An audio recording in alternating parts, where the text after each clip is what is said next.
அனைவருக்கும் வணக்கம். இந்த வீடியோவில் இந்திய தேசிய இயக்கம் இந்த டாப்பிக்கு எங்கெங்கே படிக்கணும் அப்படிங்கிற வேர் டு ஸ்டடி தான் பார்க்க போகிறோம். குயிக்காக வந்து நான் வந்து இன்ஃபார்ம் பண்ணிடுறேன். அதுக்கான ஸ்டடி பிடிஎஃப் லிங்க் வந்து பார்த்தீங்கன்னா இந்த வீடியோக்குள்ள டிஸ்கிரிப்ஷன் வந்து கொடுத்துருக்கேன். ஓகே, நம்மளுடைய டெலிகிராம் குரூப்பில் அப்டேட் பண்ணியிருப்போம். நீங்கள் வந்து மறக்காமல் ஜாயின் பண்ணி டவுன்லோட் பண்ணிக்கோங்க. டீட்டெயில்டான எக்ஸ்ப்ளனேஷன் வீடியோ, ஸோ என்னென்னலாம் படிக்கணும், ஏன் படிக்கணும், இந்த கண்டென்ட் எதுக்கு இருக்குது அப்படிங்கிறது எல்லாமே நம்முடைய புது சேனல் இருக்குது இல்லையா, அதியமான் வாரியர் டிஎன்பிஎஸ்சி, அந்த சேனலில் போட்டிருக்கேன். ஸோ அது வந்து பாருங்கள். ஓகே, இப்போ வந்து யூனிட் 3ல் வந்து பார்த்தீங்க அப்படின்னா நமக்கு இப்போ கம்பைன் பண்ணி ஹிஸ்ட்ரியும் ஐஎன்எம்மும் கம்பைன் பண்ணி வச்சிருப்பாங்க. குரூப் 1ல் 25 கொஸ்டின், குரூப் 4 குரூப் 2 இதில் வந்து 10 கொஸ்டின் வந்து அப்படிங்கிற மாதிரி கேட்டிருப்பாங்க. இப்போ இதுக்கானது மட்டும் நம்ம வந்து தனியாக பார்க்குறோம். சரிங்களா? ஸோ இது இல்லாமல் ஹிஸ்ட்ரி தனியாக வந்து உங்களுக்கு கொடுக்குறேன். சரிங்களா? ஸோ இந்த கம்ப்ளீட் பிடிஎஃப் பைலிங்குவலில் தமிழ் அண்ட் இங்கிலீஷ் மீடியத்துக்கு எந்த ஸ்டாண்டர்டில் எந்த லெசன் படிக்கணும் அப்படிங்கிறத பற்றி நான் வந்து எக்ஸ்பிளைன் பண்ணி கொடுத்துருக்கேன்.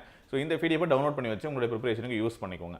ஸோ முக்கியமாக லீடர்ஸ் பற்றின கண்டென்ட் வந்து புக்கில் எங்கெங்கெல்லாம் இருக்கோ எல்லாத்தையுமே நீங்கள் வந்து படிக்கும். அது இல்லாமல் அவுட் சோர்ஸ் மட்டும் அதுக்கு மட்டும் ரெஃபர் பண்ணுற மாதிரி இருக்கும்.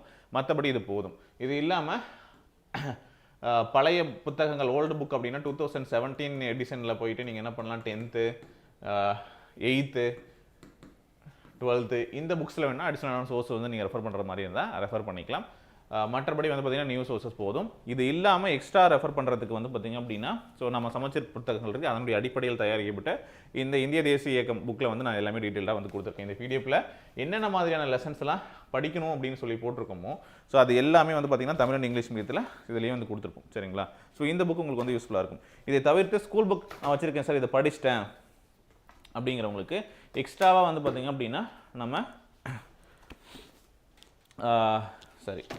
இந்திய விடுதலை போராட்ட வரலாறு அப்படின்னு சொல்லிட்டு வெங்கடேசன் சாரோட புக்கு, நீங்கள் வந்து குரூப் 2 படிக்கிறீங்க, மெயின்ஸ்க்கு படிக்கிறீங்க, குரூப் 1 படிக்கிறீங்க அப்படின்னா ஸோ இந்த புக்கையும் அடிஷனலாக நீங்கள் வந்து வாங்கி வச்சுக்கோங்க. இந்த 2 புக்குமே நம்மக்கிட்டே அவைலபிளாக இருக்குது. நீங்கள் எஸ்சிஆர்டி பேஸ்ட் வந்து நம்ம பார்த்தோம் அப்படின்னா ஹிஸ்ட்ரிக்கு தனியாக, பாலிட்டிக்கு தனியாக. இப்போ பாலிட்டிக்கு ஒரு புக்கு தமிழ் மீடியம் இங்கிலீஷ் மீடியத்தில் இருக்கும். சரிங்களா? அதே மாதிரி எக்கனாமிக்ஸ் தனியாக கொடுத்துருப்போம், இந்திய தேசியக்கு தனியாக கொடுத்துருப்போம், தமிழகத்தில் வளர்ச்சி நிர்வாகம், ஜாகிரபி, இந்த மாதிரி ஒவ்வொரு யூனிட்டுக்கும் தனித்தனி புத்தகம் அவைலபிளாக இருக்குது. ஸோ நீங்கள் அந்த புக்கை வந்து யூஸ் பண்ணிக்கலாம். தேவைப்படுறவங்க ஸ்க்ரீனில் தெரியக்கூடிய நம்பருக்கு காண்டாக்ட் பண்ணி வாங்கிக்கோங்க. டிஸ்கிரிப்ஷனில் லிங்க் கொடுக்குறேன், வெப்சைட்டில் போய்ட்டு நீங்கள் ஆர்டர் பண்ணிக்கலாம். ஒரு 2 to 3 டேஸில் வந்துடும். ஸோ இந்த ரிவைஸ்டு பிடிஎஃப் வச்சுக்கிட்டு நீங்கள் ஸ்கூல் புக்கில் வந்து படிக்கிறதா இருந்தாலும் படிங்க. பட் இந்த லெசன்ஸ் எல்லாம் கவர் பண்ணியிருக்கீங்களா, படிச்சிருக்கீங்களா அப்படிங்கிறத பார்த்துக்கோங்க. டீட்டெயில் வீடியோ நம்முடைய புது சேனலில் போட்டிருக்கோம், அதையும் நீங்கள் வந்து செக் பண்ணி பாருங்கள். Okay, thank you.